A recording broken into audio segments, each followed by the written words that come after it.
Harsha, I feel that there is no right without a duty. Unless we all discharge our duties, nobody will be in a position to enjoy the rights. For example, we have right to life and liberty. But if we do not protect the life and liberty of others, ours will also be at stake.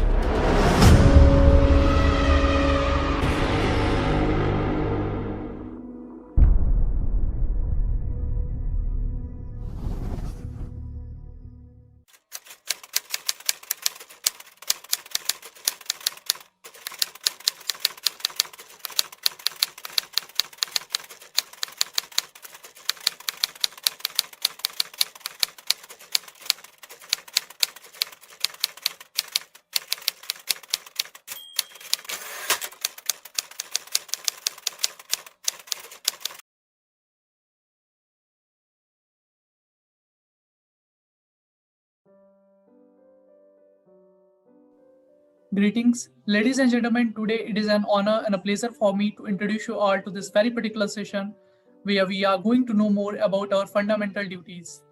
My name is Harsh and I'm going to moderate this session for all of you, wherein I'm going to introduce you all about this session and perhaps the person who is going to interact and address all of us. First of all, I request you all to kindly acknowledge and welcome the presence of our esteemed guest, Mr. Kaisar Khalid sir, who is here with us. I would like to request all the persons, those who are watching this session on YouTube, to kindly upload in the comment section and welcome the presence of our guest. Mr. Kaisar Khalid sir is currently working as Inspector General of Police in Maharashtra Police Headquarters, Mumbai. He has served in number of different capacities and in challenging roles during his career spanning over 23 years in police in the state of Maharashtra. He has been widely published author and poet. He has authored two books. First one is Savore Asht, The Consciousness of Time, and the second one is Daste Jan, The Wilderness of the Soul. He was awarded the State Sahitya Award for Literature on his book Savore Asht in the year 2015 by the government of Maharashtra. He has recited his poetry in India and the abroad. He has been awarded Indian Business and Professional Council Dubai Award for Leadership, and I believe his profile has so many things, so many glories, which I won't be able to explain in next few minutes. But I'm pretty sure during this conversation, we are going to learn a lot from him. So first of all, sir, I welcome you to in this session. Thank you so much for joining and agreeing to share your thoughts with us. We are extremely very happy to have you for today's talk. Thank you, Harsh. Thank you for calling me. Thank you so much, sir. It's our pleasure. So, sir, moving to the topic of today's session, which we have chosen is need to remember our fundamental duties as we remember our fundamental rights. Sir, do you think every responsible citizen of this nation need to remember our fundamental duties as we remember our fundamental rights? Harsha, I feel that there is no right without a duty. Unless we all discharge our duties, nobody will be in a position to enjoy the rights. For example, we have right to life and liberty. But if we do not protect the life and liberty of others, ours will also be at stake. We have a right to freedom of speech and expression. That does not mean that we would say anything to anybody. We will abuse somebody. Understand one thing, the moral foundation of any law is based on the premise that life, possessions, and dignity of every person must remain intact and protected. That is why we as citizens have surrendered some of our freedom to create an institution called state. And it is the responsibility of the state to ensure protection of all these things. That is, the protection and guarantee of life, of possessions, that is property, and dignity of all its citizens. So unless we discharge our responsibilities, unless we ensure and create such conditions in which all of us are able to enjoy these rights, these freedoms, nothing and nobody will be able to enjoy these things. For example, places where life is not protected, areas which are affected by terrorism, areas which are affected by insurgency, areas where a lot of conflicts are going on across the globe. Are their lives protected? No, they are not. Bomb blast can take place at any point of time. Anybody can come and shoot. Anybody come and disposes you, loot your property. Anybody can blow up your vehicle. Imagine what is the condition of life in at those places. So unless we discharge our responsibilities as citizens, and what are our responsibilities? Our responsibility is this, that every right comes with a limitation. Every right comes with certain parameters. Every right has certain restrictions imposed upon it by its very nature, because we as human beings have got two fundamental capabilities. One is that we have willpower, and second that we have capability to exercise that will.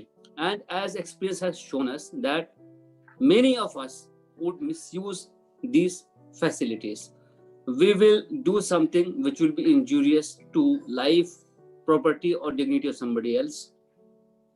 We may use our discretion in in unjustified manner, creating troubles. We may trample upon the right of other people also. And human by nature has a tendency to control others. Therefore, what will happen that there will be no order, there will be chaos in the society. So unless we ensure that the part of the rights that we have surrendered, the part of freedom that we have surrendered, in lieu of a stable government, in lieu of formation of a state, which will ensure that everybody, irrespective of his caste, class, or position in life, or age, or sex, or region, or religion, or language, whatever may be the pointer or basis, has these freedoms ensured for his exercise. Therefore, we must ensure that our responsibilities are discharged first. Then only the question of enjoying the rights will emerge. Yes. Take an example. I am from a state called Bihar, and at some point of time, the law and order situation was not very good. So I remember that as a student, when we were to catch a train to go somewhere late in night, we would go in the evening at the station and we will stay put, keep waiting, because night travel was not safe from the city to the station. We would have been afraid. Similarly, suppose if the roads are in bad shape, all the motorists would be affected. Even if you are having a Mercedes or BMW, you will also face similar problems as a person who is having a motorcycle. Life and liberty and dignity of people will remain intact only when all of us discharge our responsibilities. So I completely agree with this premise or thesis that there is no right without a corresponding duty. Indeed, sir, you have very beautifully explained, and I'm impressed by your answer. I think the viewers, those who are watching this session, they are surely going to understand this. Not only I think, but I do strongly believe this, sir.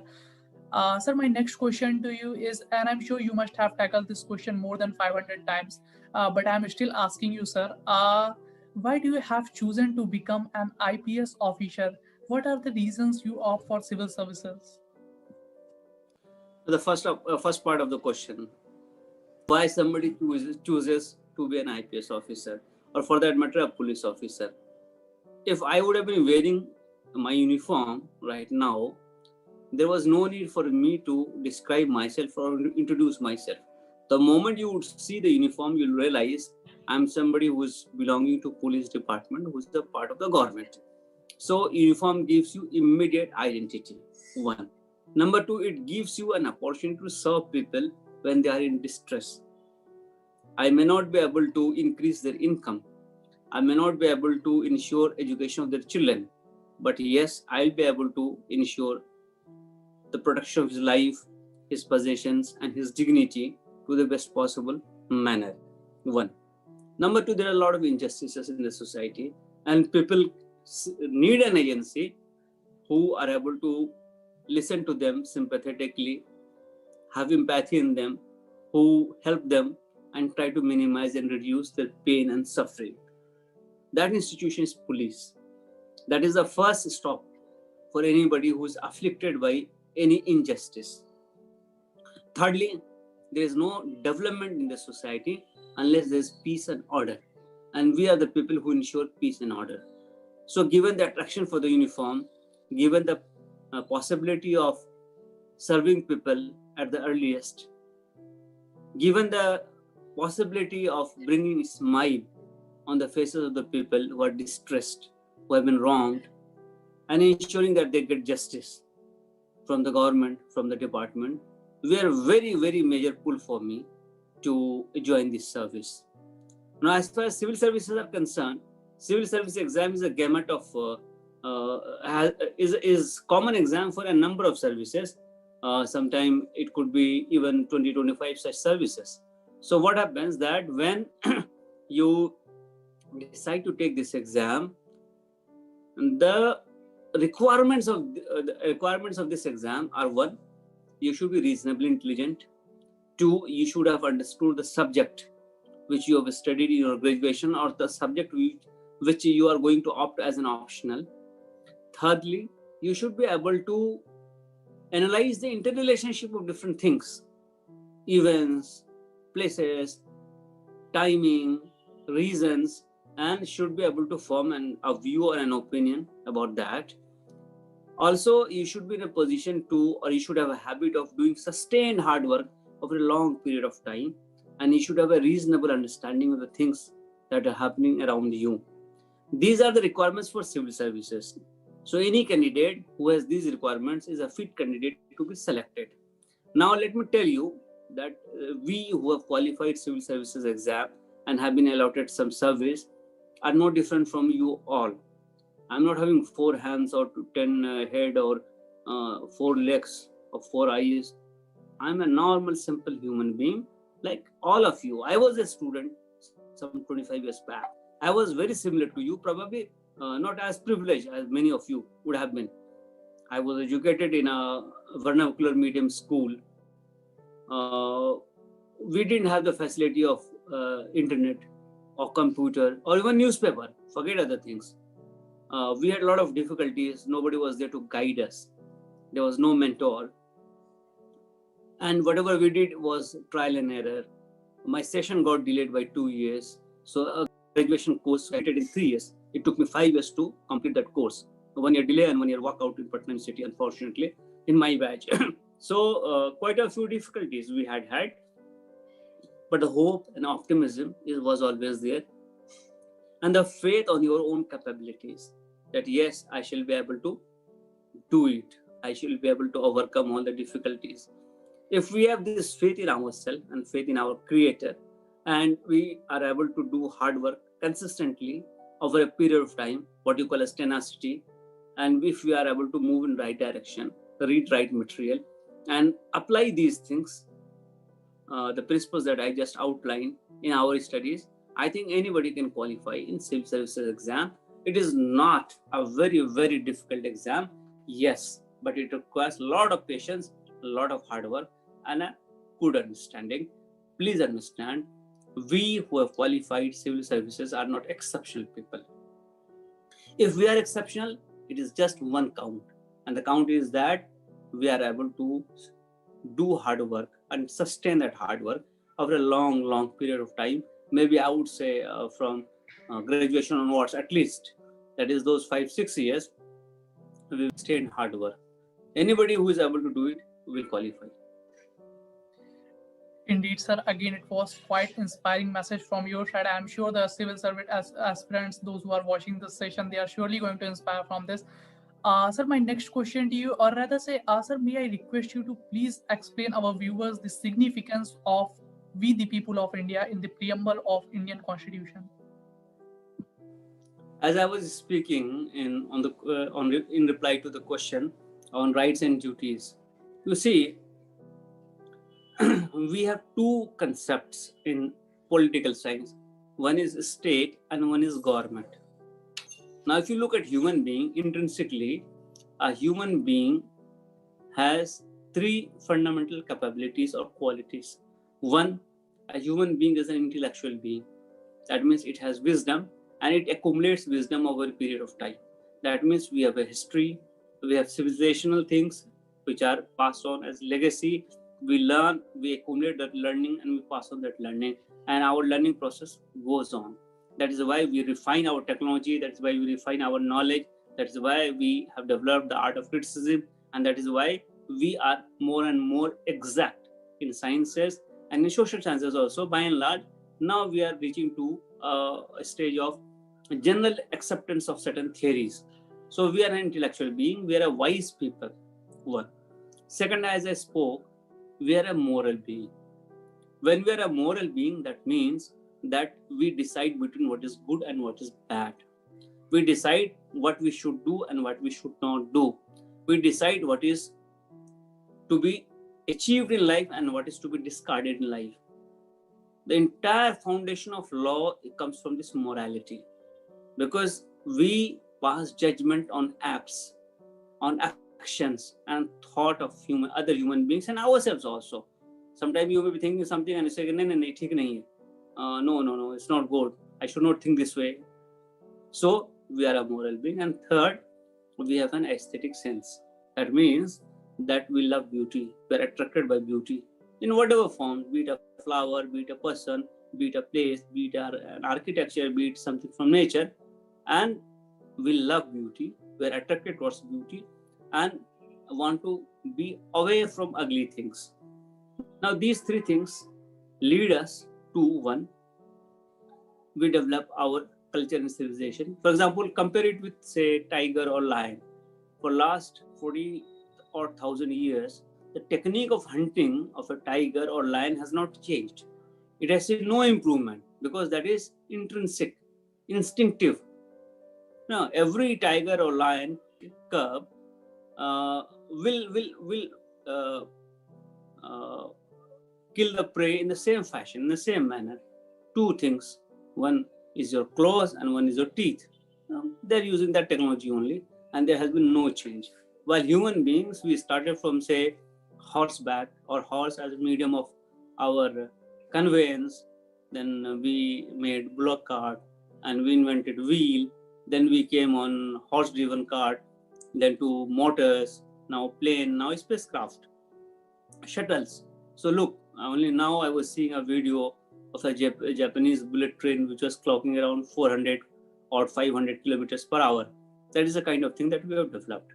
So what has happened? These things are possible only when we have a system whereby we ensure that the misuse of the discretion and will that human beings have, you have capability and you have opportunity.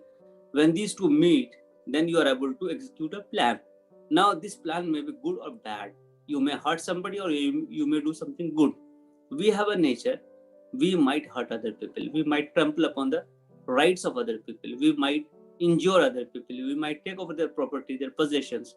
We might abuse somebody. So, human beings have decided to form a system of protection of themselves as a society. That is state. State is one institution. As Rousseau said, it is a social contract between different members of the society.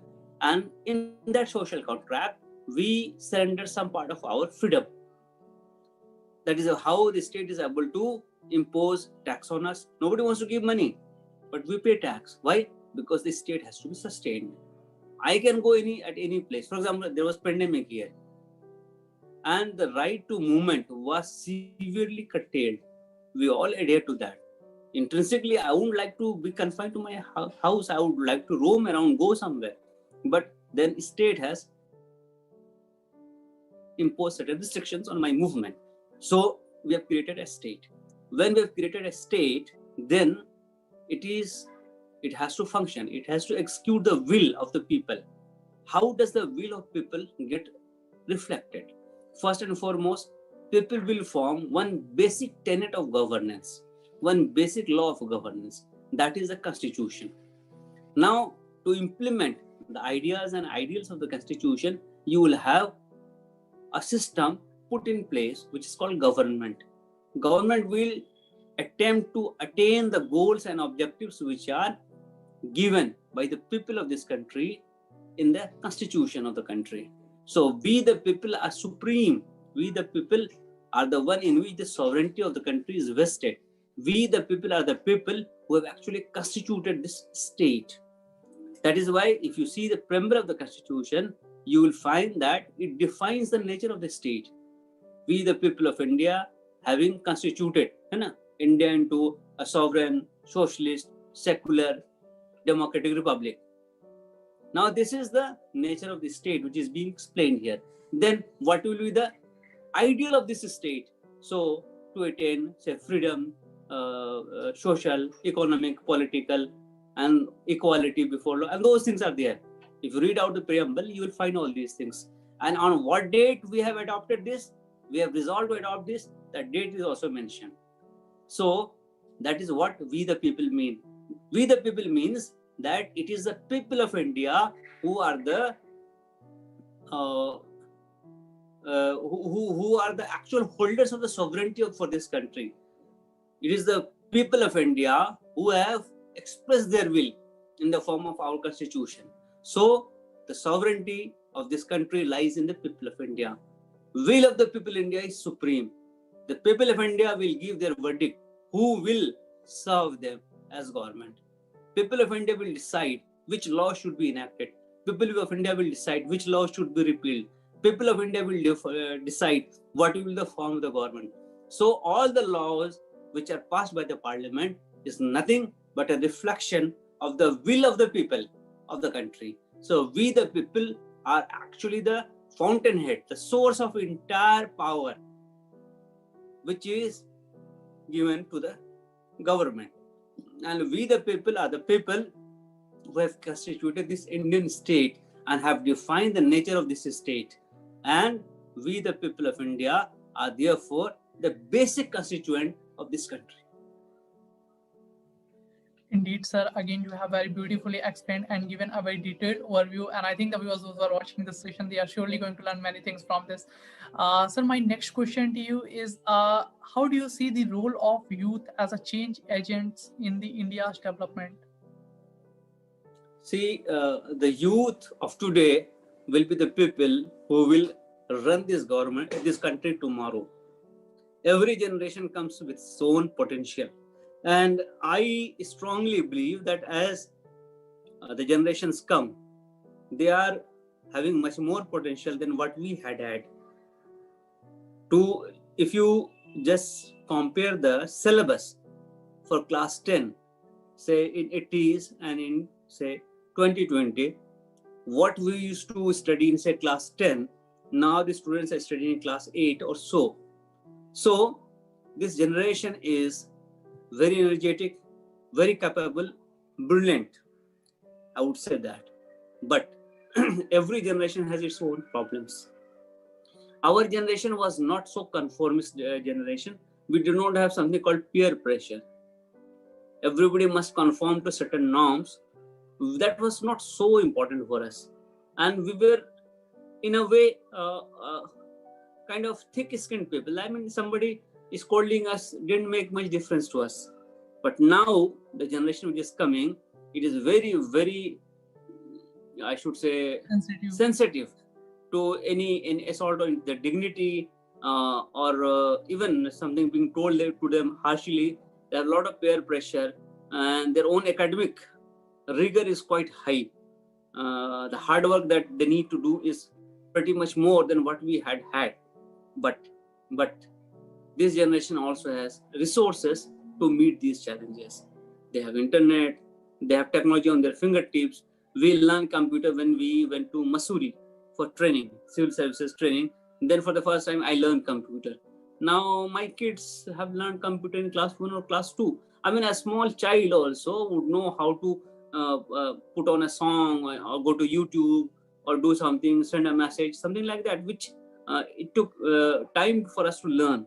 So this generation is a generation which is exposed to a variety of knowledge pretty early in their life, unlike the old generations.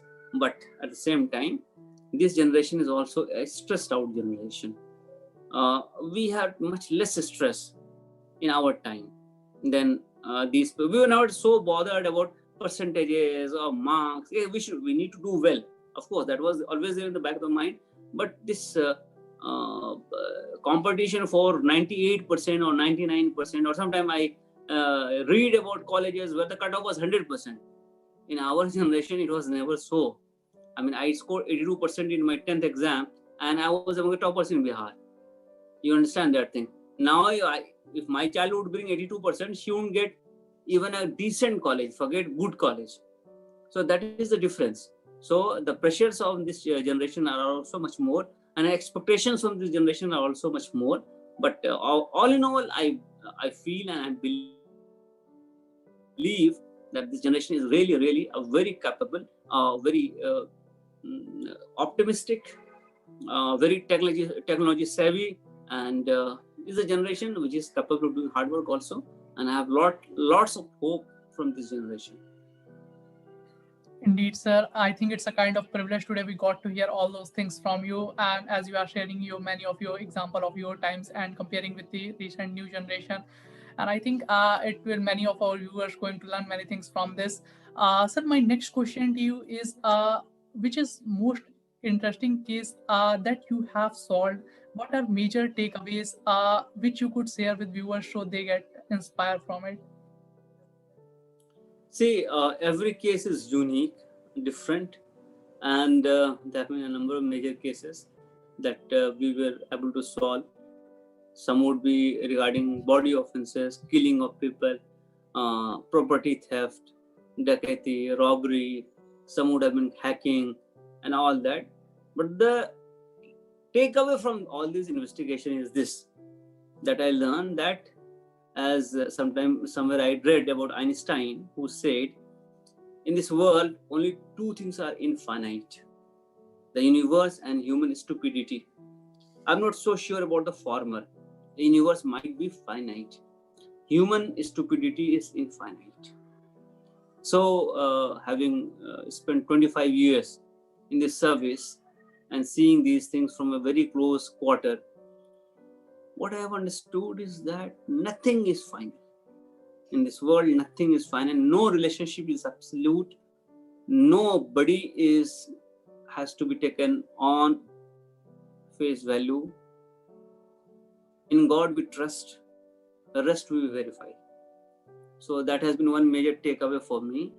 Second takeaway that I see is that innate goodness of people is still intact. Even though we see a lot of aberrations here and there, but by and large, people are still good. They are still God-fearing. They still believe in good and bad. And society as a whole does not approve of bad things. There may be exceptions. Society as a whole does not approve of shortcuts. It does not approve of taking wrong means for a right end. Also, nothing is easy unless you have put in your best. You have to be very, very clear in your fundamentals and basics. That is what learning teaches us, that you should know your fundamentals, you should know your basics, and you should be firm on that. And you should know that in human behavior, nothing is final until it is verified. So I've learned to verify. That has resulted in me not trusting many people. And I say, like any other person, we too have suffered heartbreaks. We too have suffered people breaching the trust, people misusing your friendship, people misusing the relationships that they develop with you, and all kind of nonsense that you see in human beings. We are also victim of that. We are members of society. We may not be able to express that openly, but let me tell you, we remain human beings, and we do not become heartless because we wear a uniform. We are very much similar to you, but yes, on the surface, you will not find us. You'll find us very tough. You'll find us kind of hard-hearted and no nonsense. But back in our house, back with our family, we are similar human beings as anybody else, and we have the same fragilities. We have the same weaknesses, and we get affected emotionally in the similar way as anybody else. Yes, probably this training teaches us how to control and conceal those emotions in a better fashion, and to focus on your work, on your job, despite whatever happens to you. See, you have seen our people getting hurt, getting maimed, getting killed, getting kidnapped in different scenarios, and getting abused also, getting stoned also. But we never give up. We keep doing our work, and we feel that contentment from within.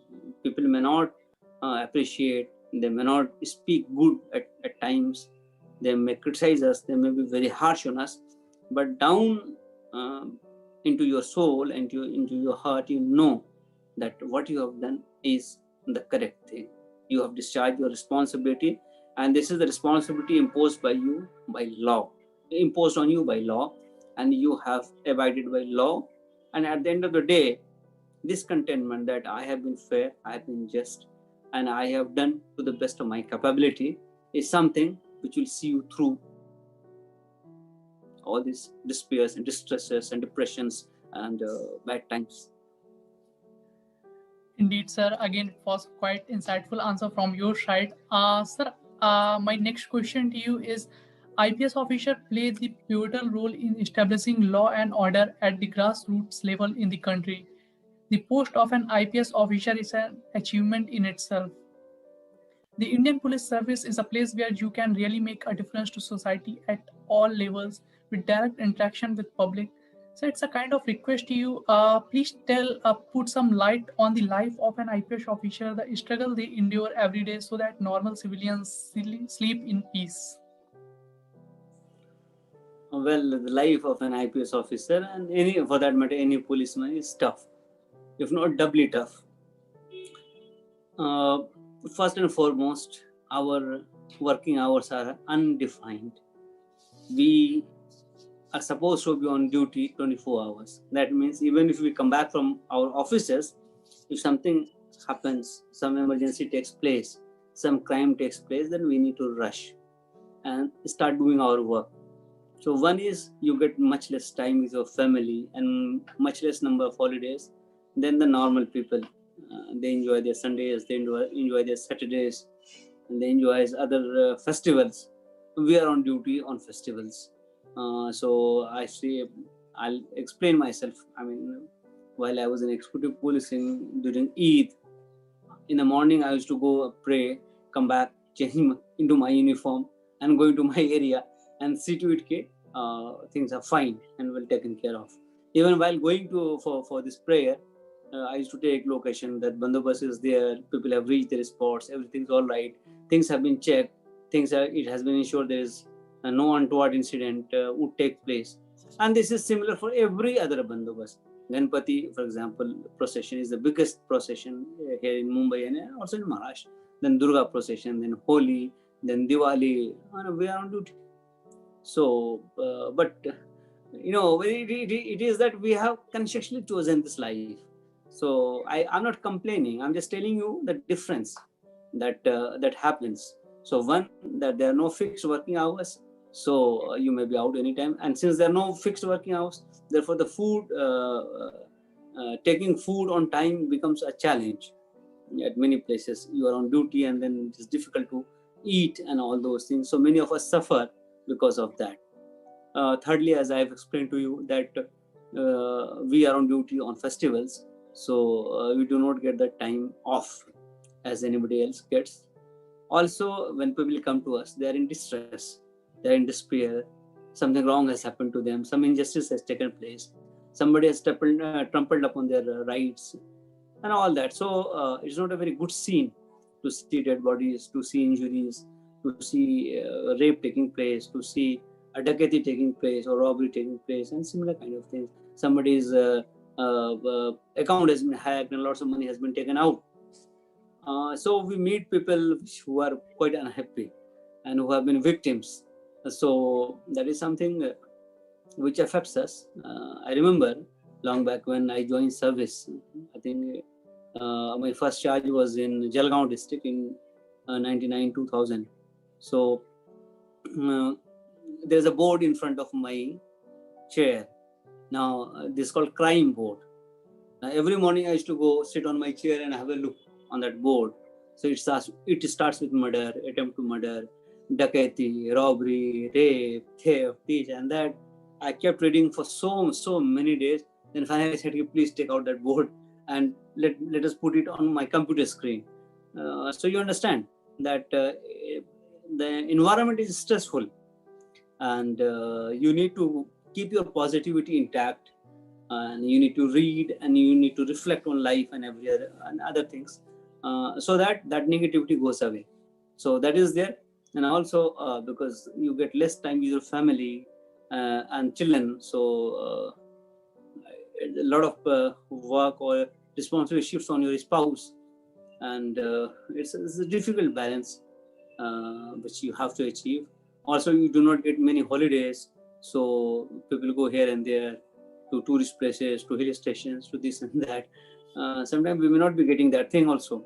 So it's difficult, though situation has improved in last many years, and now it is easy to get a holiday and to move and even travel to foreign countries.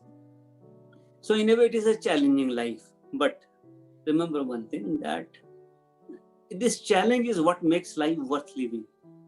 If you're able to discharge these responsibilities well, then you'll get a contentment from inside, from within, and you will understand and realize that I'm doing something positive, I'm doing something purposeful, I'm actually serving my people, and I'm returning back something to the society from which I've taken so much. So all in all, it's a kind of it's a trade-off between the goods and not so good thing that life encompasses, and you have to choose, you have to take a call, and you have to remember one thing. See, I didn't want to become a doctor because the doctor had very erratic working hours, especially if you're a surgeon. Then a lot of good surgeries used to take place late in night or early in the morning. So I thought I will not choose a profession where I have to where I cannot sleep in night, and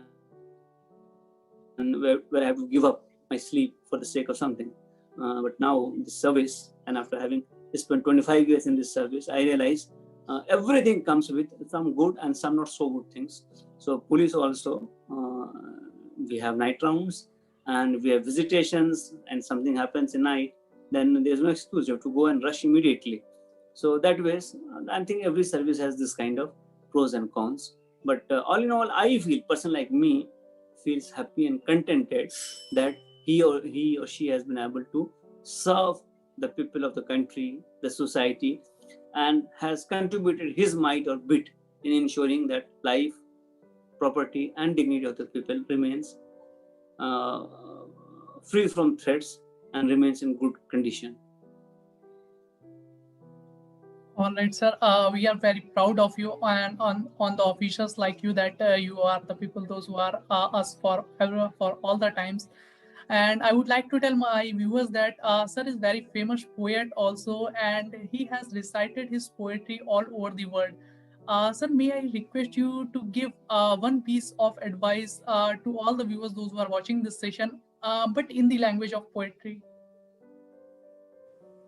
You see, poetry is nothing but an outflow of the thought process which is going on in your mind for long time. So somewhere I've written this couplet. In fact, this is my message also. Okay, ये है दौरे हवस लेकिन ऐसा भी क्या, ये है दौरे हवस लेकिन ऐसा भी क्या. Agreed that this is an age of greed and desires, but nevertheless, ये है दौरे हवस लेकिन ऐसा भी क्या, आदमी कम से कम आदमी तो रहे. Human must remain human first, then only other things will come. So the humanity must remain intact. We must remain human, and we must behave like human beings. We are not robots, and we are not greedy vultures. We live in a society, and in society, as a member of society, other people have certain right over us as we have on them. So we need to treat the people who are not so privileged with a lot of empathy and compassion. We need to understand that in our society, in Oriental society, the difference in position generates a lot of social behavior pattern. Like, whoever is elder to me, I must respect that person. I may address that person in an honorific manner. I must never abuse somebody, and I must not be a nuisance to my neighbors and other members of the society. And I must be a productive member of the society, so that my society becomes stronger, and consequently my country becomes stronger. And if something wrong is happening at some place, and if I can contribute in minimizing that impact, or minimizing the genesis of that thing, I must do that. So I feel, all in all, that poetry and literature is nothing but what you see, what you observe, what you pass through, both externally and internally, when it is churning out in your mind, and you develop an insight into something, then that insight comes out in the form of a story or a couplet or a memoir or a biography or anything for that matter, any work of art, a sculpture, a painting, a musical piece, something, but that comes out. And I would suggest youth that do have a hobby, do something which you love doing. If you can sing, sing. If you can play something, play. If you can do something which helps other members of the society, and if you love that social work, please do it. Whatever hobby, if somebody has a hobby of planting trees, let him plant the trees. Somebody has a hobby of, say, cleaning up a beach, let him or her clean the beach. Or for that matter, anything which appeals to us, which gives us catharsis. And remember one thing, if you do something which you really love doing, a lot of your stress and strain will go away. So that is cathartic. So if you are singing, if you are swimming, if you are running, if you are playing, if you are reading, or you're writing, or you're acting, anything which takes away your pain and gives meaning to your life, please do it. Very meaningful, sir, indeed. And I can say the kind of energy you brought into this session was very inspiring. And trust me, sir, it is one of the most inspiring conversation I have ever had on personal level. Thank you so much, sir, for joining and giving your important time. It was a healthy discussion with you on the topic. It was nice talking to you. Thank you so much, sir. Thank you. Pleasure. Thank you so much. Bye. On the ground is where I stand. Never give up, that was always the plan. It's so cold outside. I'm alone, I'm alright. It's so cold outside. I'm alone.